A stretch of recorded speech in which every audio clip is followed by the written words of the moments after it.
of a Sun Bowl crowd, replaced mostly by a deafening silence. In the Don Haskins Center, Kennedy throws it down. A thunderous December dunk only brings the bench to its feet. It's the harsh reality for UTEP athletics in the COVID-19 era. Games that would bring in thousands of people either didn't happen or are being played in front of no one. But in times like this, you make tough decisions and you maybe give up something in the short term to be able to have a longer term effect. What was the most difficult day you've had in the last 9 months? Oh, it was having to sit across from my colleagues and let people know we were going to furlough them. There's no amount of training, I think, that gets you ready for looking at one of your colleagues in the eye and saying, hey, we're going to have to cut your position. It's a conversation UTEP Athletics Director Jim Center had to have nearly 100 times.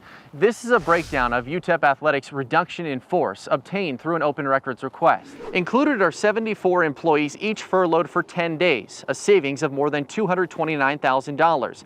13 employees were furloughed anywhere from 5 weeks to 6 months, a savings of more than $213,000. And I realize when you make these decisions and you deliver that message, there's this full gamut of emotions that people have, and I don't take that lightly. But the largest single-line savings, a salary reduction from 2 head coaches, football's Dana Dimmel and men's basketball's Rodney Terry.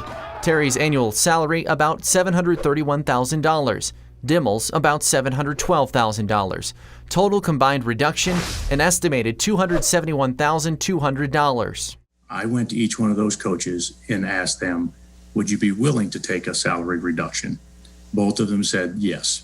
But because of their contracts, neither is final. And for that reason, Center says he cannot disclose how much of a cut Dimmel and Terry will be taking. We work with their respective agents.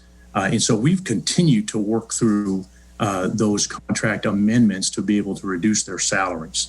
And we still don't have that completed yet. We're getting close, but we still don't have it completed yet. Much like the contract situation for Terry and Dimmel, everything else is fluid, including what would normally be UTEP's biggest cash cow right now. Basketball is much more of a revenue generating place for us. And obviously for us not to have fans or to have reduced fans is impactful to our overall budget, absolutely.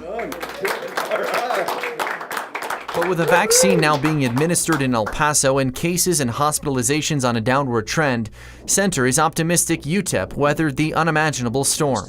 I think there's a lot of pent-up interest and frustration and encouraging momentum out there. So I don't think it'll be years, but there's no question there's going to take some time to get back up to where we were.